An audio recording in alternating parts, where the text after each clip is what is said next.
오늘 야고보서 2장 말씀 통해서 말씀을 깨닫는 지혜와 응답받는 기도의 은총이 우리에게 넘치게 될 줄로 믿습니다.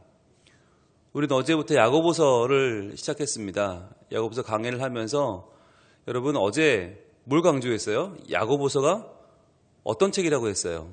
무엇을 강조하는 책이라고 했습니까? 야고보서는 믿음을 강조하는 책이다 그랬어요. 어제 1장 설교 제목이 오직 믿음으로였어요.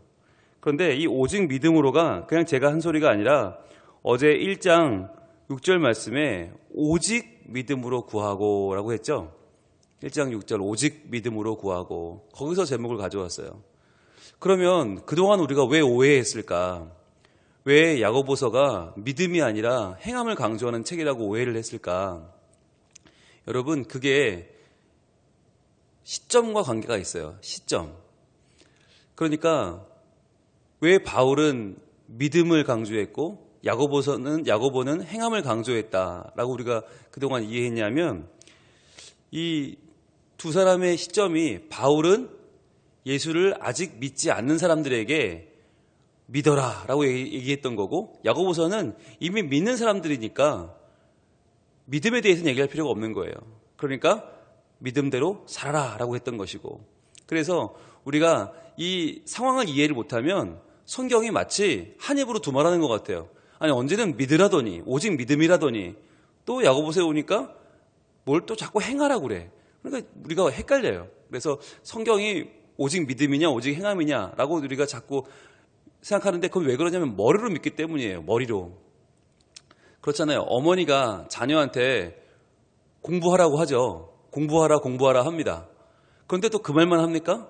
쉬어가면서 해라. 조금 천천히 해라 라는 말도 합니다. 그러면 한 입으로 두 말 하는 겁니까? 아니죠. 아이가 공부를 워낙 안 해요. 그러면 공부 좀 해라. 공부 좀 하자 라고 말합니다. 근데 얘가 또 어떤 때는 공부를 열심히 해요.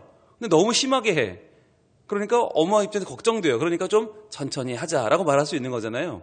이게 상황이 다르고 시점이 다르다. 그러니까 이 말도 맞고 저 말도 맞는 거죠. 그런데 우리가 성경을 읽을 때 그런 시점을 무시하고 맥락을 무시하고 상황을 무시하면서 야 이거 뭐 성경이 로마서에서는 오직 믿음이라더니 야고보서에 오니까 행함이 중요하다고 말하는구나. 그러니까 성경은 엉터리다 라고 말하면 그야말로 너무 생각이 짧은 거죠. 그래서 우리가 야고보서가 행함을 강조하는 것처럼 보이는 이유는 이미 믿음을 전제로 하기 때문이다라는 거예요. 이미 믿는 것은 당연한 것이고 그러면 그 마음으로 믿고 입으로 시인하는 거 그것만이 믿음이냐? 아니다. 진짜 믿음은 살아내는 거다. 그럼 그걸 어떻게 할 수 있나? 오늘 1절 말씀이 굉장히 중요한 말씀이에요. 오늘 2장 1절이 이 야고보서의 정신을 다 담고 있어요. 자, 한번 같이 읽어볼까요? 1절 시작. 내 형제들아 영광의 주 곧 우리 주 예수 그리스도에 대한 믿음을 너희가 가졌으니 사람을 차별하여 대하지 말라. 자, 우리가 이 본문을 읽을 때 항상 어디에 초점을 맞추냐면 사람을 차별하여 대하지 말라. 여기에 초점을 맞춰요. 그래서 역시 야고보는 행함을 강조하고 있어. 그래, 사람 차별하여 대하지 말래. 이게 우리가 어떻게 살라는 행위잖아. 행위를 강조하고 있어 라고 이야기를 해요. 근데 여러분 이게 잘 보세요. 행위를 강조하는 말이 아니에요. 뭘 강조하냐? 그 앞에 뭐가 있어요? 믿음을 너희가 가졌으니 노란색으로 한번 표시해 보세요. 믿음을 너희가 가졌으니 이게 더 중요해요. 믿음을 가졌기 때문에 이미 믿음을 가졌으니까 이미 믿음은 너희가 충분하다고 하니까 그렇다면 그 믿음으로 만족하지 말고 그 믿음을 삶으로 살아 보이라는 거예요. 여러분 이 말이 중요한 게 사람을 차별하여 대하지 말라. 물론 행위 맞죠. 그런데 이 행위를 믿음이 없는 사람한테 가서 얘기하는 게 아니라 믿는 자에게 하는 말이라니까요. 그것도 그냥 믿는 게 아니라 너희가 믿음을 가졌다고 하니까 하는 얘기인데 그러면 그 가진 믿음을 좀 보여야 되지 않겠냐라고 하는 거예요. 게다가 그 믿음이 그냥 믿음이 아니고 영광의 주 곧 우리 주 예수 그리스도에 대한 믿음을 너희가 가졌다고 그렇게 얘기하는데 왜 그 믿음이 드러나 보이지 않느냐 하는 거예요. 답답하다는 거예요. 너희가 영광의 주님을 믿는다며. 근데 믿는다고 너희는 그렇게 떠들어대고 그렇게 자부심을 갖고 있는데 실제로는요 사람을 차별해요. 여기서 사람을 차별하지 말라는 말, 이 말은 정확한 뜻은 사람을 외모로 취한다는 말이거든요. 그러니까 겉모습 보고 판단해서 저 사람 돈 좀 있네? 그럼 잘해주고, 겉으로 봐서 돈 없고 허름하면 함부로 대하고 이랬단 말이에요. 그런데 여러분, 사람이 영광의 주에 대한 믿음이 있는지 없는지는 어떻게 알아요? 있다고 말하면 있는 거예요? 없다고 말하면 없는 거예요? 아니죠. 그게 삶으로 드러나 보여야죠. 우리 교회는 영광의 주님을 믿습니다 라고 아무리 얘기하는데 사람을 차별한단 말이죠. 그래서 새 가족이 들어오면 어떤 새 가족은 이분은 국회의원이시고 이분은 무슨 어디 이사장님이시고 어디 훌륭한 지역 유지시고 이분의 자녀는 누구고 막 띄워줘. 그런데 어떤 사람은 새로 왔는데 소개도 안 해. 그러면 과연 그러한 교회가 영광의 주, 곧 주 예수 그리스도에 대한 믿음이 있는 거냐라고 묻는 거예요, 야고보는. 그래서 여러분, 우리가 야고보서를 읽을 때 야고보서는 행함을 중요하게 여기는 책이야 라고 제껴놓을 것이 아니라 야고보서야말로 우리의 믿음을 물어보는 책이에요. 정말 믿음을 가지고 있는 건 맞냐 너희들? 진짜 믿음이 확실하게 있는 거 맞냐?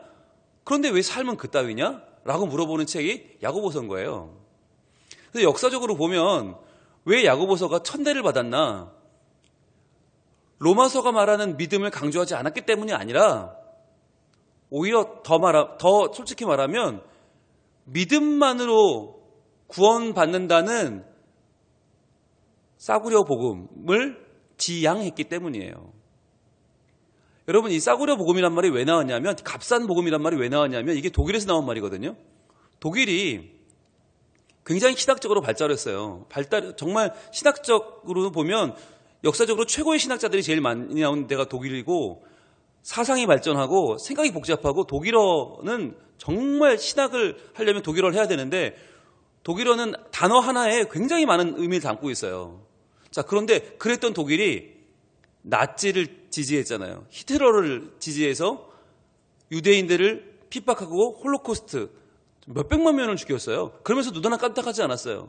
독일 교회가 히틀러를 지지하고 히틀러를 찬양했어요.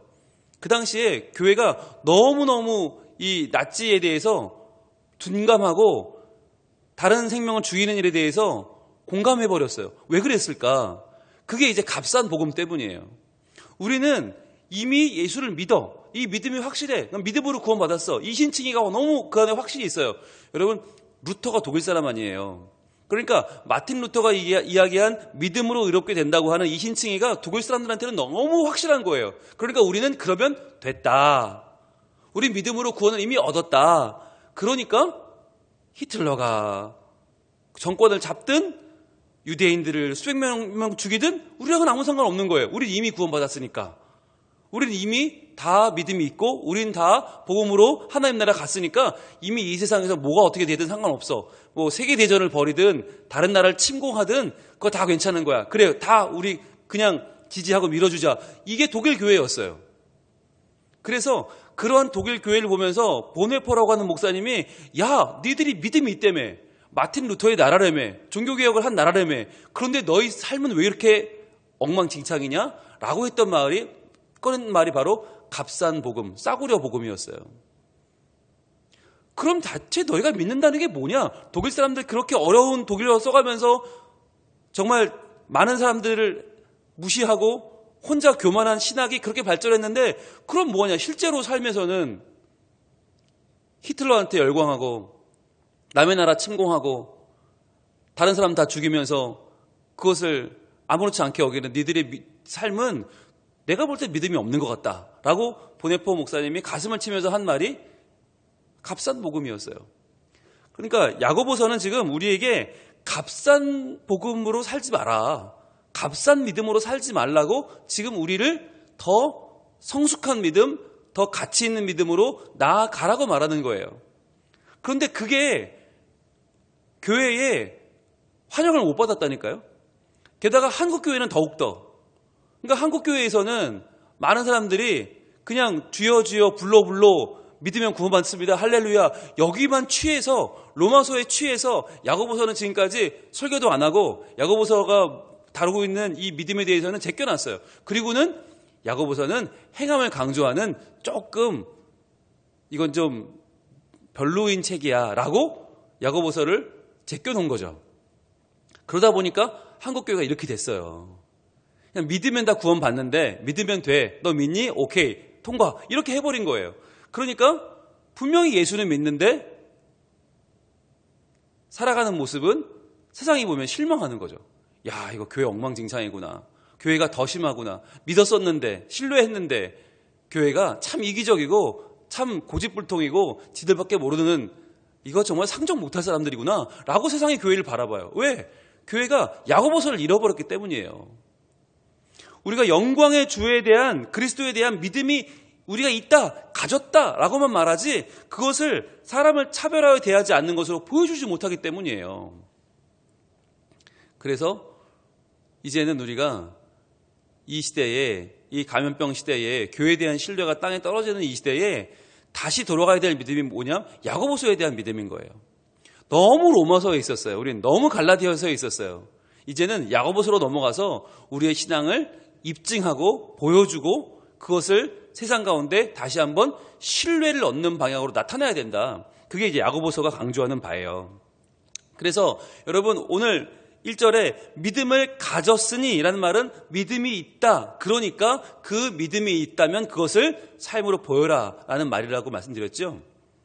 그래서 여러분 정말 중요한 거 야고보서는 행함을 강조하는 책이 아니라 진짜 믿음을 물어보는 책이다. 진짜 믿음을 강조하는 책이다. 그래서 단순히 믿었으니 오케이가 아니라 믿으면 이렇게 살아야 한다는 것을 강조하는 책이라고 말했죠. 자, 그런데 여기서 이제 중요한 것이 이 믿음이 그러면 뭐에 대한 믿음이냐 하는 거예요. 뭐에 대한 믿음이에요? 영광의 주, 우리 주 예수 그리스도에 대한 믿음이에요. 영광의 주란 말은 뭐예요? 주님이 뭘 받으셨어요? 영광을 받으셨어요. 자, 그런데 여기서 중요한 거, 여러분 주님이 영광을 받으신 자리가 어디입니까? 예수님이 어디서 영광을 받으셨어요? 성전에서 받으셨어요? 회당에서 받으셨어요? 잔치집에서 받으셨어요? 왕궁에서 받으셨어요? 아니죠. 십자가에서 받으셨죠. 이게 중요한 거예요. 왜 주 예수 그리스도에 대한 믿음을 가졌는데 사람을 차별하여 대하지 말라. 이게 왜 연결이 될까? 예수님이 영광 받으신 자리가 십자가였기 때문이에요. 여러분 십자가의 예수님 어떤 모습입니까?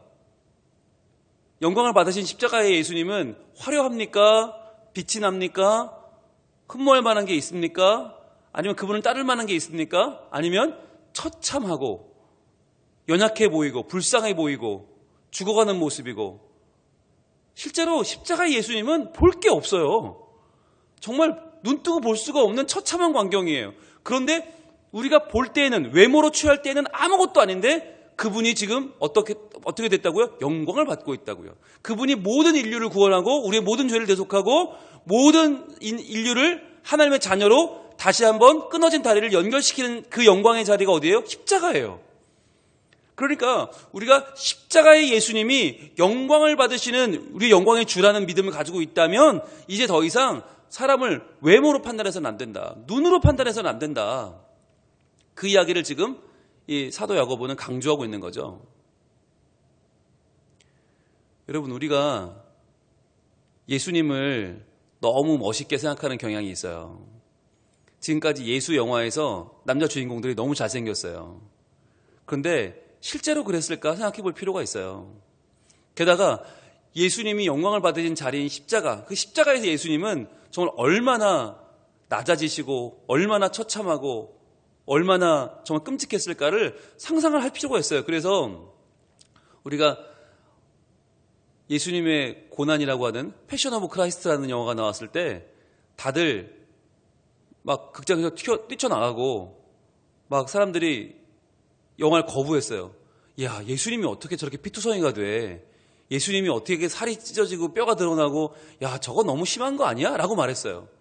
왜 그랬을까요? 우리가 십자가의 예수님을 거부한 거예요, 그동안. 예수님 그러면 너무 미화시켜서 너무 멋있게 만들어 놓고 너무 막 외모도 화려하고 정말 잘생긴 배우가 지그시 나를 쳐다봐주고 이런 것만 예수님으로 생각하다가 십자가의 예수님, 피가 철철 흐르는 예수님을 그대로 보여주니까 우리가 받아들일 수가 없었던 거예요. 그런데 실제로 예수님은 어떤 분이세요? 우리를 위해서요, 외모를 다 포기하셨어요. 겉으로 보이는 거 하나도 없어요, 그분에게는. 그런데 그 모든 것을 포기했기 때문에 영광을 받으셨고 우리를 구원하신 거죠. 그러니까 이제 우리는, 그분을 만난 우리는 어떻게 해요? 외모로 사람을 판단해서는 안 된다는 거죠. 그래서 여기에 대해서 성경을 우리가 좀 보고 갈 필요가 있는데, 예수님의 가장 하이라이트인 십자가의 예수님을 잘 보여주는 예언의 말씀이 있어요. 이사야 53장으로 갑니다. 이사야 53장. 우리가 머릿속으로만 상상하는 그 예수님의 거창하고 멋있는 모습이 아니라 진짜 예수님 모습이 어땠나. 이사야 53장 2절. 이렇게 성경은 증거를 해요.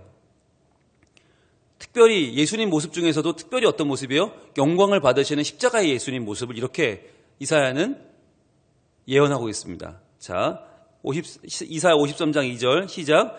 그는 주 앞에 자라나기를 연한 순 같고 마른 땅에서 나온 뿌리 같아서 고운 모양도 없고 풍채도 없은즉 우리가 보기에 흠모할 만한 아름다운 것이 없도다 그랬어요. 이게 예수님에 대한 명확한 예언의 말씀이에요. 마른 땅에서 나온 뿌리, 여러분, 이 마른 땅에서 나온 뿌리가 볼 게 있나요? 말라 비틀어졌고 정말 좋아 보이는 게 하나도 없겠죠. 고운 모양이 없고요, 풍채도 없어요. 우리가 보기에 흠모할 만한 아름다운 것이 없다 그랬어요.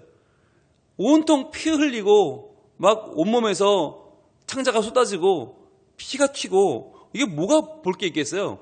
자, 그럼 2절, 3절 어떻게 이어집니까? 그는 멸시를 받아 사람들에게 버림받았으며. 그렇죠. 사람들이 아유, 저런 사람이 무슨 영광의 주님이야? 그러면서 그냥 버렸단 말이에요. 멸시받고 버림받고, 그 다음에 간고를 많이 겪었으며 질고를 아는 자라. 고생을 있는 대로 하신 거죠. 마치 사람들이 그에게서 얼굴을 가리는 것 같이 멸시를 당하였고 우리도 그를 귀히 여기지 아니하였도다. 자, 예수님, 십자가 예수님이 우리를 위해서 고난받으시는 것을 보고 우리는 오히려 그를 멸시하고 귀히 여기지 않았단 말이에요. 왜? 인간은 뭐에 빠져 있어요? 외모를 취하는 거예요. 겉모습이 화려해야 돼. 저분이 뭔가 위험 있는 왕처럼 보이면 우리는 그 앞에서 깨갱하는데, 우리가 볼 때 십자가 진 죄인 예수님은 너무 비참하니까 아유, 저분은 우리 주님일 리가 없어 라고 오히려 무시하고 그를 귀히 여기지 않았단 말이에요. 자, 그런데 그는 실제로 어떤 분이었어요? 4절, 그는 실로 우리의 질고를 지고 우리의 슬픔을 당하였거늘. 자, 그가 그렇게 낮아진 모습이 왜 그런 거예요? 우리 때문이죠. 우리의 질고를 지고 우리의 슬픔을 당하였는데 또 우리는 뭐라고 그랬어요? 우리는 생각하기를 그는 징벌을 받아 하나님께 맞으며 고난을 당한다 하였노라. 저 사람 저렇게 형편없는 거 보니까 분명히 죄인일 거야. 자기 죄 때문에 하나님께 벌 받는 걸 거야 라고 우리는 오해하고 판단하고 생각한 거죠. 왜? 외모를 취했기 때문이에요. 사람을 외모로 차별한 거죠.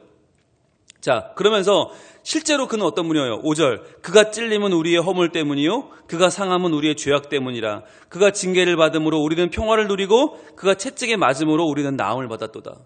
자, 분명히 찔렸고 상했고 징계받고 채찍에 맞았는데 이거 다 우리 때문이었다는 거잖아요. 그런데 이것을 우리가 보면 알 수 있어요? 없어요? 몰라요. 겉으로 보면 아무것도 안 보여요. 그러니까 우리는 무시하고 우리는 사람을 업신여겼어요. 그런데 알고 보니, 그 속에 들어가 보니 이건 다 우리 때문이었다. 그건 바로 나 때문이었다는 거죠. 그래서 이것을 한마디로 정의하면 6절이죠.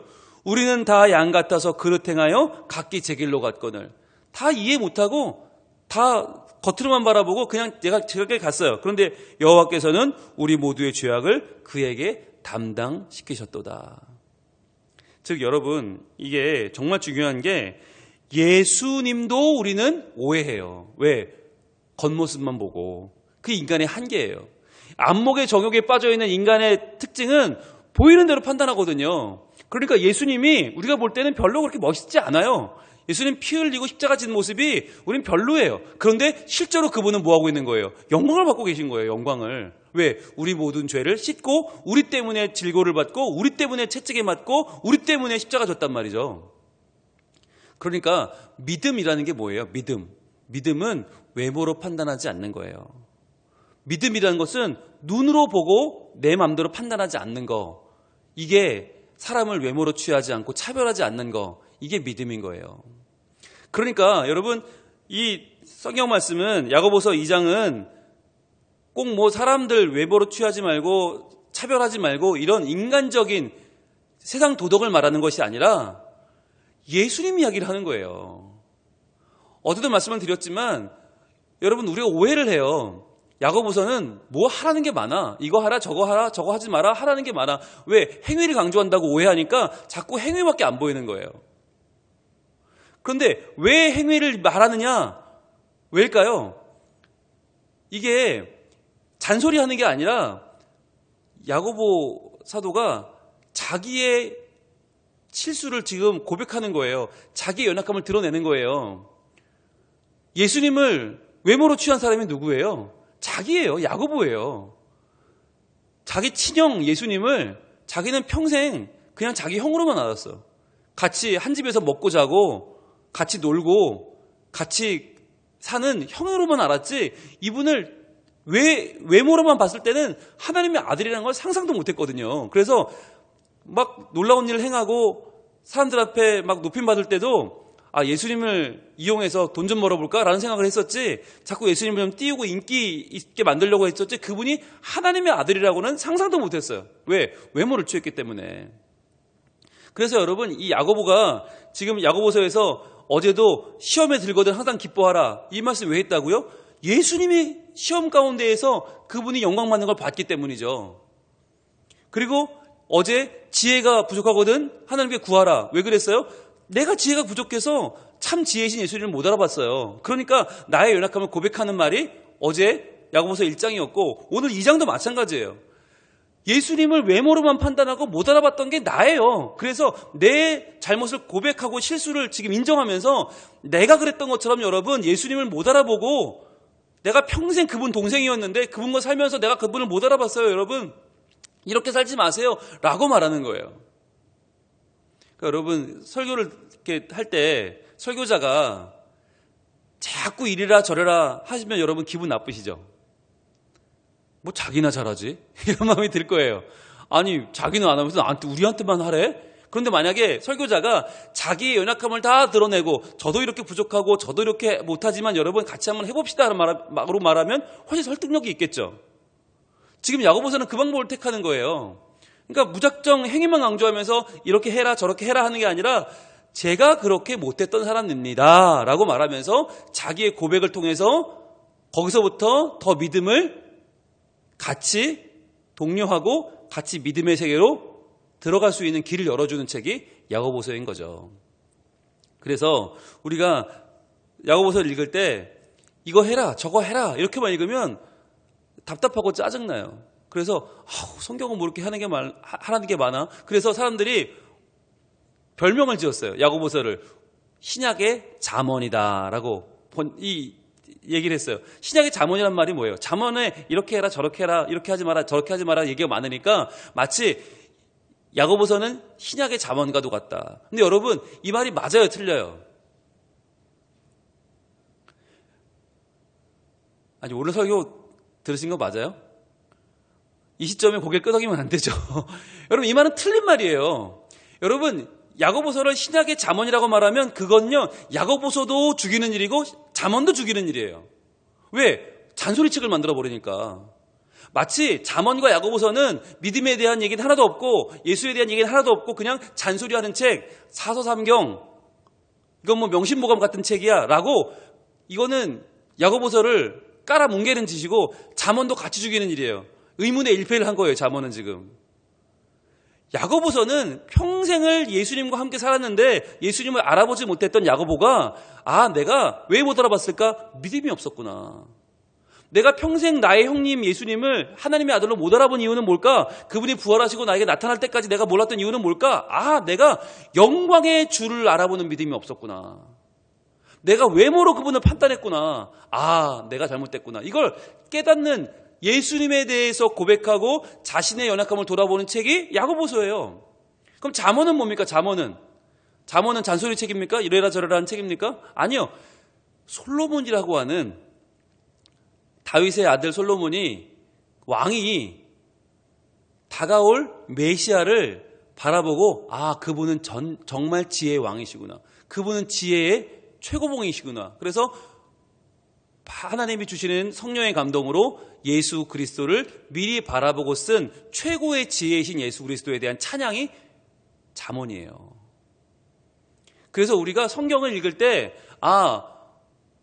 어떤 로마서는 믿음에 대한 책이고 복음서는 예수님에 대한 책이고 잠언은 잔소리 책이고 야고보서는 신약의 잠언이고 이렇게 읽으면 성경을 매우 잘못 읽는 거예요. 그러니까 재미가 없죠. 성경이. 잔소리 책으로 읽으니 재미가 있겠어요? 자꾸 이래라 저래라 도덕책 같고 윤리책 같고 재미없죠. 그런데 성경은 그게 아니라 예수님을 말해주는 책이다. 모든 책이 다 예수님에게 집중되어 있다. 그래서 잠언도 예수님 이야기고 야고보서도 예수님 이야기인 거예요. 그 예수님을 우리가 믿었으니 이제는 그 믿는 믿음을 삶으로 나타낼 때가 되었다라고 하는 것입니다. 그래서 우리의 믿음으로 우리의 삶을 어떻게 변화시켜요? 행함을 통해 변화시키는 거예요. 그래서 야고보서는 행함을 강조하고 있다.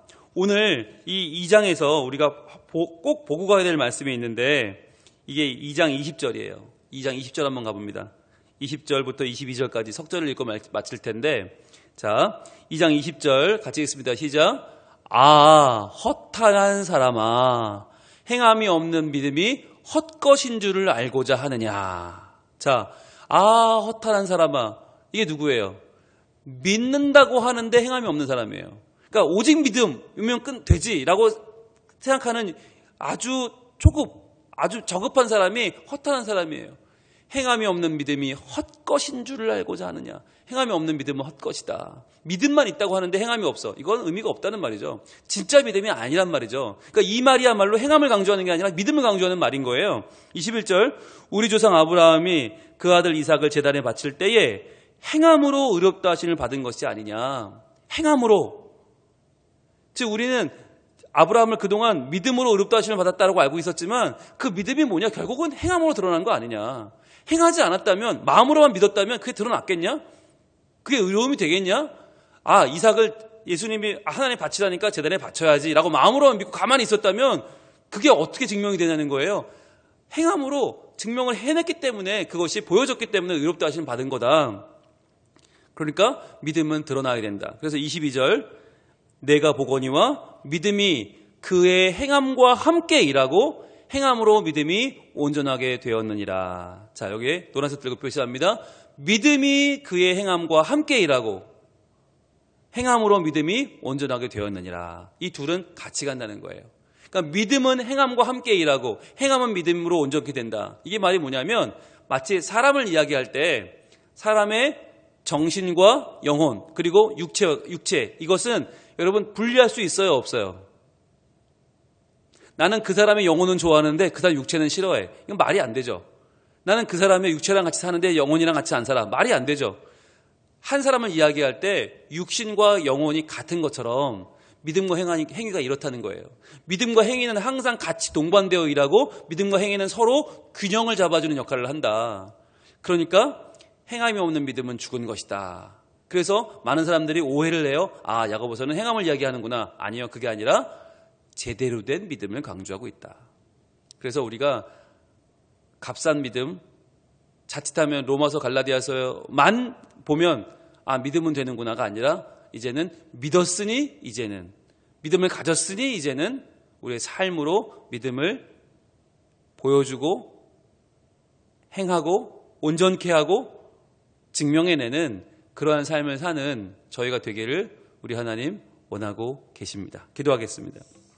하나님, 오늘 야고보서 2장 1절 말씀 통해서 저희들이 왜 행함이 중요한지, 왜 믿음과 행함이 연결되는지, 왜 믿음만 가지고는 안 되는지를 다시 봤습니다.